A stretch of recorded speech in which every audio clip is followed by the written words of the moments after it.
Hello student, last वाले video में हम लोगों ने माइटोसिस को कंप्लीटली स्टडी किया। आज के वीडियो में हम लोग देखने वाले हैं मियोसिस। मियोसिस क्या होता है, इसमें क्या क्या इवेंट्स आते हैं। ठीक है, meiosis as compare to mitosis थोड़ा बड़ा है और थोड़ा लेंदी है। इसके बावजूद भी मैं आपको थोड़ा इजी करके समझाने की कोशिश करता हूँ। मियोसिस मतलब क्या? One cell gives rise to four cells having half number of chromosomes। मतलब एक पैरेंट की सेल जो होती है वो आगे जाके डिवीजन में जाती है और फाइनली 4 सेल्स मिलते हैं, और वो 4 सेल जो मिलते हैं उनका क्रोमोसोम नंबर हाफ होता है, मतलब हैप्लॉइड होता है। इसी को कहा जाता है मियोसिस। फिर ये मियोसिस कहाँ पे होगा? मियोसिस जो होता है मेल के अंदर टेस्टिस में और फीमेल के अंदर ओवरीज के। अब टेस्टिस में हुआ तो स्पर्म फॉर्म होंगे, ओवरी में हुआ तो एग फॉर्म हो जाएगा। ठीक है, तो जो 4 सेल्स बनते हैं वो सभी हैप्लॉइड होते हैं। तो ये एक सेल से 4 सेल कैसे बनते हैं, आइए देखते हैं। यहाँ पे मियोसिस में 2 पार्ट है, मियोसिस 1 और मियोसिस 2। अभी मियोसिस 1 के वापस से 2 पार्ट है, एक है कैरियोकाइनेसिस 1 और दूसरा साइटोकाइनेसिस 1। जैसे हमें पता है कि कैरियोकाइनेसिस मतलब न्यूक्लियर डिवीजन एंड साइटोकाइनेसिस मतलब साइटोप्लाज्मिक डिवीजन। अभी कैरियोकाइनेसिस 1 में 4 फेजेस है, prophase 1, metaphase 1, anaphase 1 and telophase 1।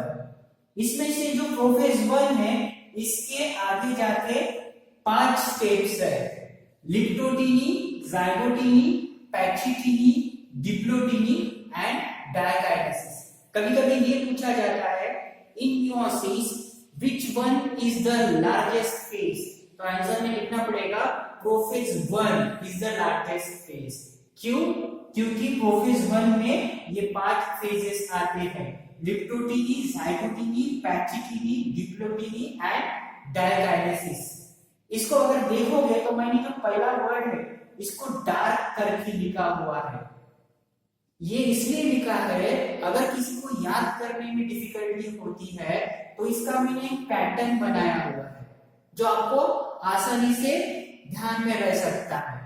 तो देखो इसका क्या पैटर्न बनता है, ले जी पढ़ी दी।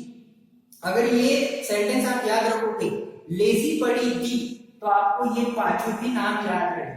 लेजी पढ़ी दी से लिप्टोटीनी, जाइगोटीनी, पैचिटीनी, डिप्लोटीनी एंड डायकाइनेसिस। हालांकि ऐसे भी नाम इजी है, इसके बावजूद भी बैकअप में हम लोग लेजी पढ़ी दी ये वर्ड याद रख सकते हैं ताकि ये हम लोग भूल न पाए। ठीक है, इसके साइड में फिर साइटोकाइनेसिस 1 है, मतलब न्यूक्लियर डिवीजन होने के बाद साइटोप्लाज्मिक डिवीजन हो जाएगा। तो ये फेज कौन सा है? मियोसिस 1 है। इसमें एक सेल से 2 सेल बन जाते हैं। अब वो 2 सेल आगे जाके मियोसिस 2 में जाएंगे। यहाँ पे मियोसिस 2 में क्या है? कैरियोकाइनेसिस 2 और साइटोकाइनेसिस 2।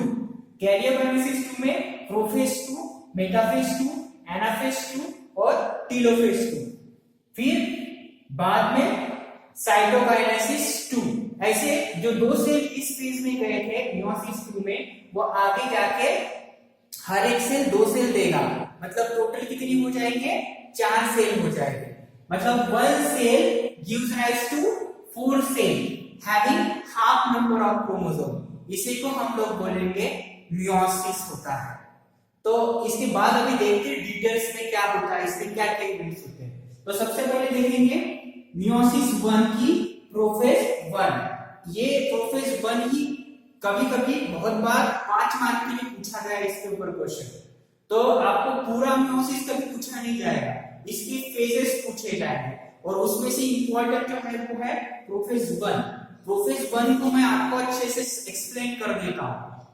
आपको ये बोर्ड के ऊपर बहुत सारी डायग्राम दिख रही होगी। ठीक है, कोई कोई डायग्राम्स आपको छोटी होने की वजह से नहीं दिख रही होगी, तो कोई दिक्कत नहीं है, ये सेम डायग्राम आपको आपके टेक्स्ट बुक में भी है।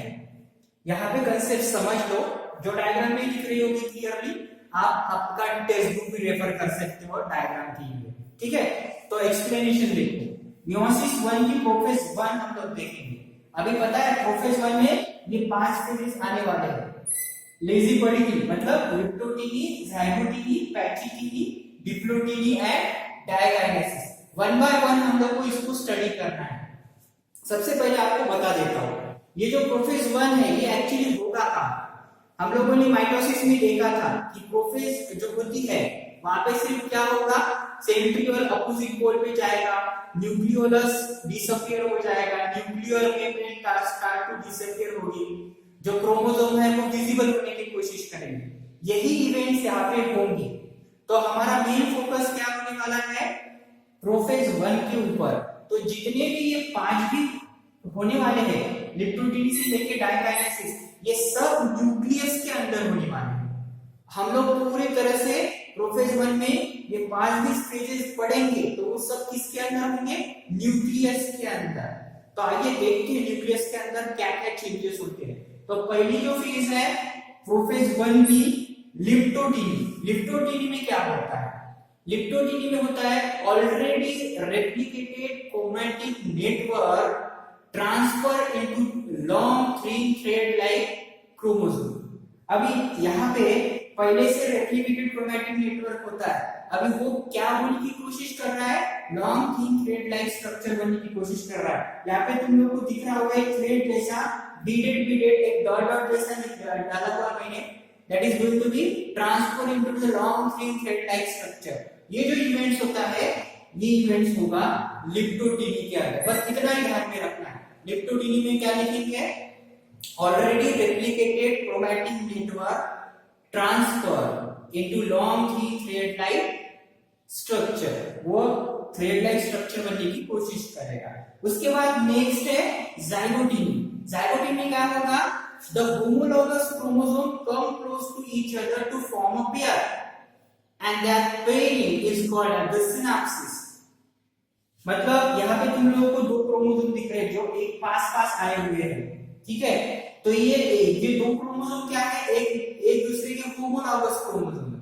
आपको मैं होमोलॉगस क्रोमोसोम समझा देता हूँ।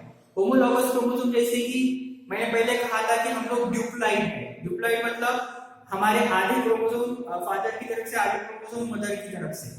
जैसे ह्यूमन में 46 क्रोमोसोम है, तो 23 का जो सेट है वो मदर की तरफ से, 23 का जो सेट है वो फादर की तरफ से। अगर ये 23 में से फॉर एग्जांपल मैंने बोला 7 नंबर का क्रोमोसोम है, ये 7 नंबर का क्रोमोसोम एक सेट का और दूसरे सेट का 7 नंबर का क्रोमोसोम, ये दोनों एक दूसरे के क्या कहलाएंगे, होमोलॉगस क्रोमोसोम। और ये होमोलॉगस क्रोमोसोम जो है जाइगोटीनी स्टेज में क्या आएंगे, एक दूसरे के पास आएंगे।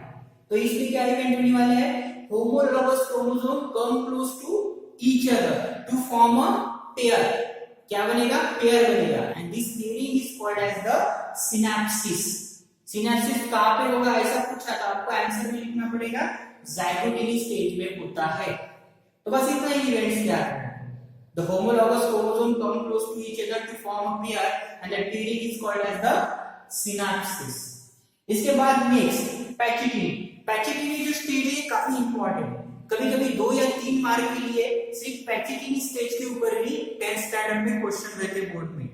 तो ये जो स्टेज है ये अच्छे से समझ लो, इसमें क्या-क्या इवेंट्स होंगे। आप इसमें देखोगे तो ध्यान से देखो कि जो सेंट्रोसोम है, अभी तक सभी इवेंट न्यूक्लियस के अंदर चल रहे हैं, ठीक है। ये सेंट्रोसोम थोड़ा सा स्प्लिट हो जाएगा, सेंट्रियोल बन जाएगा और वो अपोजिट पोल की तरफ मूव होगा। अभी यहाँ पे तुम लोगों को एक सिंगल रॉड जैसा क्रोमोसोम था जो कि पेयर बनता होमोलॉगस। अभी यहाँ पे तुम लोगों को उसके पूरे आर्म दिख रहे होंगे, ठीक है। तो ये सब इवेंट्स होने वाले हैं पैचिटिनी में। मैं एक इवेंट्स आपको समझाता हूं। The sister chromatid start to visible in this phase. पहला main point, sister chromatid start to visible हो रहा है। एंड सिस्टर क्रोमैटिड्स पहले समझ लेते कि एक्चुअली होता क्या है। जैसे कि आप लोगों ने 9th स्टैंडर्ड में देखा होगा कि क्रोमोसोम के 2 आर्म होते हैं, एक ऊपर की तरफ, नीचे से बीच में सेंट्रोमियर होता है। हालांकि वो 2 आर्म टेक्स्ट बुक में दिए हुए हैं, लेकिन वो 2 की जगह 4 होते हैं, क्योंकि वो जो आर्म होते हैं ऐसे चिपके हुए होते हैं, चिपके हुए मतलब दो, एक आम जो दिख रहा है वो दो है लेकिन चिपके हुए हैं, और ऊपर की तरफ दो और नीचे की तरफ दो, इस तरह से, ठीक है। तो ये जो दो आम है, जब ये आगे के स्टेज में खुल जाएंगे तो ये बन जाएंगे ऊपर दो नीचे दो, तो ऐसे कितने, 4 आर्म बन जाएंगे एक ही क्रोमोसोम के। तो ये जो आर्म है एक ही क्रोमोसोम के, इसको कहा जाता है सिस्टर क्रोमैटिड्स, इसी को कहा जाएगा सिस्टर क्रोमैटिड। ये क्रोमैटिड है तो ये एक दूसरे के क्या होंगे, सिस्टर क्रोमैटिड्स। तो मैंने क्या कहा, in pachytene stage the sister chromatid start to visible, sister chromatid दिखने लगेगा क्रोमोसोम का। उसके बाद the crossing over occurs between the non-homologous chromosome of the sister chromatids। किसके बीच में क्रॉसिंग ओवर हो रहा है, बोलता है the non-sister chromatids of the homologous chromosome। non-sister chromatids किससे कहेंगे आप लोग, अभी समझा देता हूं। मैंने पहले बोला था कि होमोलॉगस क्रोमोसोम किसको कहा था, 7 नंबर का एक क्रोमोसोम, 7 नंबर का दूसरा क्रोमोसोम, दूसरे सेट का पास में आएंगे तो उसको होमोलॉगस क्रोमोसोम कहेंगे। अभी हर एक क्रोमोसोम के 4 आर्म होते हैं, तो अगर ये ऊपर के 2 आर्म हैं, ठीक है, ये ऊपर के, तो ये वाला आर्म, ये वाला, और दूसरे क्रोमोसोम का ये वाला आर्म, ये एक दूसरे के ऊपर ओवरलैप करेंगे, ठीक है। तो इस ओवरलैप को हम लोग बोलेंगे क्रॉसिंग ओवर, इस ओवरलैप को क्या बोलेंगे हम लोग, क्रॉसिंग ओवर। अब मैंने पहले बोला था कि ये 2 आर्म को सिस्टर क्रोमैटिड्स कहा था, लेकिन ये वाला आर्म, ये वाला और ये वाला आर्म एक दूसरे के क्या कहलाएंगे, नॉन सिस्टर क्रोमैटिड्स कहलाएंगे, क्योंकि अलग अलग क्रोमोसोम के आर्म हैं, तो इन दोनों के बीच में क्रॉसिंग ओवर हो रहा है, इसलिए इसको कहा जाता है the crossing over occurs between the non sister chromatids of the homologous chromosome, वही यहाँ पे होगा। And that leads to the genetic recombination which causes the variation. जब ये क्रॉसिंग ओवर होता है उसकी वजह से क्या होगा, इस क्रोमोसोम की जेनेटिक मटेरियल दूसरे क्रोमोसोम के ऊपर जाएगी और दूसरे वाले के पहले वाले क्रोमोसोम के ऊपर आएंगे, मतलब जेनेटिक मटेरियल का एक्सचेंज हो रहा है। क्रॉसिंग ओवर का मेन काम क्या है, तो exchange genetic material, genetic material exchange होगा तो उसे हम लोग क्या कहलाएंगे, जेनेटिक रिकॉम्बिनेशन, कुछ नया बन रहा है, बराबर है। इसीलिए जो चाइल्ड होता है, जो बच्चा होता है, उसमें जो कैरेक्टर आते हैं, कुछ कैरेक्टर फादर के, कुछ कैरेक्टर मदर के, दोनों को भी आते हैं, क्योंकि उनके क्रोमोसोम में क्या होता है, क्रॉसिंग ओवर होता है, इसीलिए नया जनरेशन में नए कैरेक्टर मिक्स होके आते हैं। वो कहां पे होगा, पैचिटिनी स्टेज में होगा। तो ये जो क्रॉसिंग ओवर होता है उस लोकेशन को चास्माटा भी कहते हैं या चास्मा भी कहते हैं, ठीक है। तो मैंने अभी तक जो बताया ये सब इवेंट्स किसमें हो रहा है, पैचिटिनी में।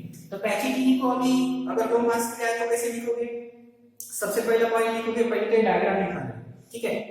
उसके बाद हम लोग लिखेंगे पहला point, the sister chromatid start to visible in this phase. Next point, the crossing over occurs between the non-sister chromatids of the homologous chromosome, and that crossing over is called as the chasmata or chasma. That crossing over lead to the genetic recombination which causes the variation. ये सब points आपको लिखना है पैचिटिनी stage में, ठीक है। जैसे यहाँ पे पैचिटिनी स्टेज हो जाती है, उसके बाद जो नेक्स्ट स्टेज है वो डिप्लोटिनी स्टेज है। डिप्लोटिनी स्टेज में क्या होगा, जो पहले 2 क्रोमोसोम के बीच में क्रॉसिंग ओवर हुआ सिस्टर क्रोमैटिड्स के बीच में, non sister chromatid, actually non sister chromatid के बीच में जो क्रॉसिंग ओवर हुआ वो अभी पूरा हो गया है।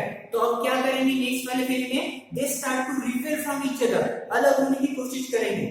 हालांकि यहाँ पे दिख नहीं रहा है, लेकिन वो अलग कैसे हो जाएंगे, अभी मैंने यहाँ पे लिखा है तो ऐसा लग रहा है क्रॉसिंग ओवर है, अगर इसको मैं टेढ़ा करके दिखाऊंगा तो इसमें दोनों में गैप है, लेकिन ये एंगल से दिख रहा है क्रॉसिंग ओवर है, ये एंगल से दिख रहा है बीच में गैप है, तो ऐसा ही इसमें गैप होने की कोशिश हो रही है बीच में, मतलब क्रॉसिंग ओवर तो दूर से दिखेगा लेकिन start to repair from each other, तो अलग अलग है। सो ये इवेंट्स कहां पे होगा, डिप्लोटिनी में। The non sister chromatids start to repair from each other. Next event होता है nucleolus start to disappear, nuclear membrane start to disappear, centriole reaches to its opposite pole, centriole अभी अपोजिट पोल की तरफ बढ़ रहा है। तो ये सब इवेंट्स कहाँ पे होंगे? डिप्लोइडी स्टेज में। उसके बाद है डायकाइनेसिस। डायकाइनेसिस में क्या होगा? The chromosome become more condense and shorter. अभी जो क्रोमोसोम दिख रहे थे, जो क्रॉसिंग ओवर भी हो गया, वो और कंडेंस हो जाएंगे, और कंडेंस होके क्या हो जाएगी? शॉर्ट हो जाएगी, ताकि और अच्छे से दिख सके। वो कहां पे होगा? डायकाइनेसिस में। और इसमें और इवेंट्स होंगे, nucleolus completely gate disappear, nucleus पूरी तरह से डिसअपियर हो जाएगा। Nuclear membrane completely gate disappear, आपको दिख नहीं रहा होगा, न्यूक्लियर मेम्ब्रेन भी डिसअपियर हो गई। And spindle fibre begins to appear, आपको दिख रही है डॉटेड डॉटेड लाइन, वहां वो जो है डॉटेड डॉटेड लाइन वो स्पिंडल फाइबर है। कहां से आया? जो अपोजिट साइड पे सेंट्रियोल पोल के अपोजिट पोल के ऊपर, वहां से स्पिंडल फाइबर आया, जो कि क्रोमोसोम को क्या करेगा? होल्ड करेगा। तो देखो, लिप्टोटीनी, ज़ाइगोटीनी, पैक्सीटीनी, डिप्लोटीनी और डायकाइनेसिस, ये पांचों जो फेज है, ये सभी फेज हो रहे हैं, लेकिन कहां पे हो रहे हैं? प्रोफेज 1 के अंदर। हम लोगों ने जितने भी अभी इवेंट्स देखे हैं, वो न्यूक्लियस के अंदर ही हो रहे थे। सिर्फ डायकाइनेसिस में क्या होगा? न्यूक्लियर मेम्ब्रेन डिसॉल्व हो गई, डिसअपियर हो गई, और ये वाला स्ट्रक्चर आया। तो ये हुआ प्रोफेज 1। इसके बाद की जो नेक्स्ट स्टेप है वो है मेटाफेज 1। हमें मेटाफेज में क्या होता है ये पहले से ही पता है, क्योंकि हमें पता है कि nuclear space completely disappear, nuclear membrane get completely disappear, centriole reaches to its opposite pole, and all the chromosome they are going to arrange themselves on an equatorial plane in a straight line. This is one of the prime character of the metaphase, और वही होने वाला है यहाँ पे। ये जो chromosome है, होमोलॉगस क्रोमोसोम पेयर में एक दूसरे को ऐसे स्ट्रेट लाइन में रखेंगे, मतलब 23 पेयर ऐसे और उसको साइड में 23 पेयर, और दोनों भी ऐसे 23 पेयर सीधे इक्वेटोरियल प्लेन के ऊपर अरेंज होंगे, और उस स्टेप को कहा जाएगा मेटाफेज 1। उसके बाद मेटाफेज 1 के बाद एनाफेज। अभी एनाफेज में क्या होगा? जो होमोलॉगस क्रोमोसोम पास है, ठीक है, वो अभी सेपरेट हो जाएंगे। माइटोसिस में हम लोगों ने बोला था कि जो क्रोमोसोम एक लाइन में थे 46 क्रोमोसोम, वो स्प्लिट हो गए थे। कहां से स्प्लिट हो गए थे? सेंट्रोमियर से स्प्लिट हो गए थे, मतलब 46 इधर के 46 इधर के। इसमें उनमें जो क्रोमोसोम नंबर था वो सेम था, लेकिन यहाँ पे ये वाले एनाफेज में आपको मैं समझा देता हूँ, इसको हैप्लॉइड क्यों कहते हैं। इसी स्टेज में आपको समझ में आएगा कि जो होमोलॉगस क्रोमोसोम थे, मतलब 23 इधर 23 इधर, ये दोनों होमोलॉगस क्रोमोसोम की पेयर होंगे, वो अभी सेपरेट हो रहे हैं। सेंट्रोमियर से नहीं, पूरा का पूरा क्रोमोसोम का सेट सेपरेट हो रहा है, मतलब 23 पेयर एक सेंट्रियोल पोल की तरफ जाएगा और दूसरा 23 क्रोमोसोम का पेयर दूसरे वाले पोल की तरफ जाएगा, मतलब कंप्लीटली क्रोमोसोम के सेट सेपरेट हो रहे हैं। अभी जो डुप्लॉइड वाला हैप्लॉइड बनने की कोशिश कर रहा है, तो ये इवेंट्स कहां पे होंगे? एनाफेज 1 के अंदर। फिर टेलोफेज में क्या होगा? अब ये पूरी तरह से जो 23 क्रोमोसोम का सेट है वो एक तरफ चला गया इधर, और नीचे की तरफ दूसरे वाले पोल की तरफ। अभी न्यूक्लियस वापस आ जाएगा, न्यूक्लियर मेम्ब्रेन वापस आ जाएगी, उसके बाद सेंट्रियोल बिकम सेंट्रोसोम हो जाएगा। क्रोमोसोम था वो अभी डिकंडेंस होकर क्रोमैटिन फाइबर बन जाएगा, मतलब एक ही सेल के अंदर 2 डॉटर न्यूक्लियस तैयार हो जाएंगे। ये 2 डॉटर न्यूक्लियस तैयार होंगे, लेकिन ये जो न्यूक्लियस हो रहा है उसमें क्रोमोसोम नंबर अधिक है, मतलब हैप्लॉइड कंडीशन अभी बन गई है। अभी नेक्स्ट साइमल्टेनियसली क्या होगा? ये न्यूक्लियर 2 डॉटर न्यूक्लियस तैयार हो गए, मतलब हमारा कैरियोकाइनेसिस 1 तो खत्म हो गया, क्योंकि कहां तक आ गए? टेलोफेज के 1 के पास आ गए हम लोग। तो कैरियोकाइनेसिस 1 यहां तक तो खत्म हो गया। अभी हमारा बचा है साइटोकाइनेसिस 1। वो होगा जैसे साइटोकाइनेसिस, मतलब साइटोप्लाज्म, ये इवेंट साइमल्टेनियसली चलते हैं, मतलब न्यूक्लियर का डिवीजन हो गया, साथ में साइमल्टेनियसली साइटोप्लाज्म का भी डिवीजन स्टार्ट हो जाता है, और एक सेल से 2 सेल तैयार हो जाते हैं। तो यहां तक हमारा 2 डॉटर सेल बन गया। तो 2 डॉटर सेल बन गया मतलब हमारा मियोसिस 1 यहाँ पे फिनिश हो गया। लेकिन मियोसिस 1 में हमें पता चला कि जो 2 डॉटर सेल बनी है उनमें जो क्रोमोसोम नंबर है वो आधे आधे है, हैप्लॉइड है। मतलब अगर पेरेंट्स में 2n होगा तो ये डॉटर सेल में सिंगल n होगा, तो यहाँ पे ऑलरेडी हैप्लॉइड कंडीशन आ गई है। अभी ये दो जो सेल मिले हैं ये आगे जाएंगे और डिवीजन में, तो उसी को कहेंगे हम लोग मियोसिस 2। और एक और बात बता देता हूँ, meiosis 2 is exactly like a mitosis. Mitosis जैसे होता है, जैसे मैंने लास्ट वाले वीडियो में समझाया था, बस सेम ही है मियोसिस 2, उसी तरह से सब इवेंट्स होंगे। तो मैं थोड़ा सा फास्ट समझा देता हूँ क्योंकि वो हमारा पार्ट हो गया है ऑलरेडी। तो अभी देखते हैं, अब ये दो सेल मिले हैं, दो सेल कहां पे जाएंगे, पहले प्रोफेज 2 में जाएंगे क्योंकि कैरियोकाइनेसिस 2 का सबसे पहले मियोसिस 2 में कैरियोकाइनेसिस होगा, मतलब न्यूक्लियस का डिवीजन होगा। तो कैरियोकाइनेसिस 2 में प्रोफेज 2 पहला इवेंट्स है, तो प्रोफेज 2 में इवेंट्स वही same, nuclear starts to disappear, nuclear membrane start to disappear, chromosome become more condensed and start to visible, centriole moves to its opposite pole, that's it। ये दोनों भी cell में वही इवेंट होंगे और उसको हम बोलेंगे प्रोफेज 2। उसके बाद नेक्स्ट मेटाफेज 2, यहाँ पे दिख रहा होगा, हालांकि डायग्राम छोटी है तो आप टेक्स्ट बुक में देख सकते हो। यहाँ पे मेटाफेज 2, मेटाफेज 2 का प्राइम कैरेक्टर क्या है कि सभी क्रोमोसोम अपने आप को इक्वेटोरियल प्लेन पे स्ट्रेट लाइन में अरेंज करते हैं, और ये इवेंट होगा that all the chromosome arrange themselves on a equatorial plane in a straight line in a metaphase 2। Metaphase 2 के बाद एनाफेज 2। एनाफेज 2 में क्या होता है, जो क्रोमोसोम स्ट्रेट लाइन में अरेंज हो गए उस क्रोमोसोम में सेंट्रोमियर से स्प्लिटिंग होगा। अभी क्रोमोसोम में सेपरेशन नहीं हो रहा है, क्रोमोसोम नहीं जा रहा, इसमें जो क्रोमोसोम है 23 क्रोमोसोम है, ठीक है, उस क्रोमोसोम के सेंट्रोमियर से स्प्लिट हो रहा है, मतलब एक तरफ 23 क्रोमोसोम और दूसरी तरफ 23 क्रोमोसोम, मतलब यहाँ पे और रिडक्शन डिवीजन नहीं होगा, एक बार हो गया क्योंकि ये माइटोसिस जैसा ही है। तो इसमें क्या होगा, the chromosome split from its centromere and moves toward its opposite pole. कौन से वाले स्टेज में, एनाफेज 2 में, दोनों भी सेल में चल रहा है, सेम इवेंट चल रहा है एनाफेज 2 में, तो दो अलग अलग पोल की तरफ वो क्रोमोसोम चले गए। उसके बाद टेलोफेज 2।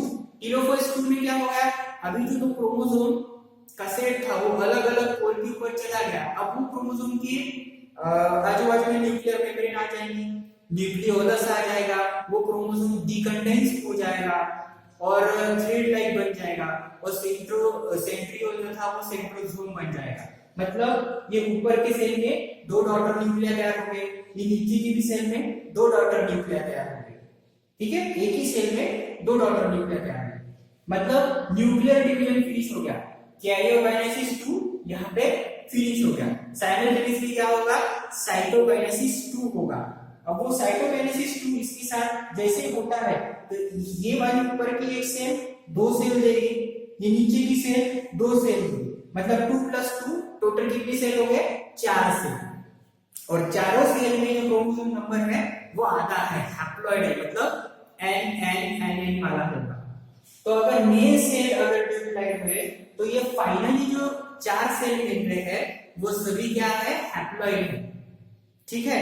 तो 1 cell gives rise to 4 cell, और इसी को जो कहा गया है मियोसिस, जो यहां से स्टार्ट हुआ, तो मियोसिस 2 भी खत्म हो गया, मतलब मियोसिस 1 एंड मियोसिस 2 दोनों को मिला के मियोसिस बना है, ठीक है। जैसे मैंने समझाया था मियोसिस 1 में क्या था, एक सेल से दो सेल बन गए थे, और उसी दौरान जो दो सेल्स बने थे वो हैप्लॉइड हो गए थे, ये दोनों भी सेल मियोसिस 2 में चले गए, वो माइटोसिस जैसा ही था, और फाइनली वो दो सेल से हमें 4 सेल मिले। सो 1 cell undergoes division and gives rise to 4 cells having half number of chromosomes is called as the meiosis। देखिए दोस्तों, जो मैंने समझाया था ये पूरा स्ट्रक्चरल जो फ्लो चार्ट है और साथ में डायग्राम है, ठीक है। आपको ये अगर क्वेश्चन आता है तो ज्यादा करके प्रोफेस 1 पे आएगा, लेकिन समझने के लिए ये पूरी डायग्राम निकालना है और स्टेटमेंट आपको नोटबुक में आपको लिखना पड़ेगा पूरी डिटेल्स में, तब जाके ये कंसेप्ट आपको समझ में आएगा। सेल डिवीजन ये काफी इंपॉर्टेंट है 12th स्टैंडर्ड के हिसाब से भी बहुत इंपॉर्टेंट है। मैंने पूरी कोशिश की कि आपको इजी लैंग्वेज में समझाने की। तो आई होप आपको माइटोसिस वाला और मियोसिस वाला ये दोनों भी कंसेप्ट अच्छे से समझ में आया होगा। तो जैसे यहाँ पे मियोसिस अभी खत्म हो गया, तो मैं डिक्लेयर करता हूँ कि हमारा जो चैप्टर था life processes in living organism part 1 यहाँ पे फिनिश हो जाता है। ठीक है, थैंक यू।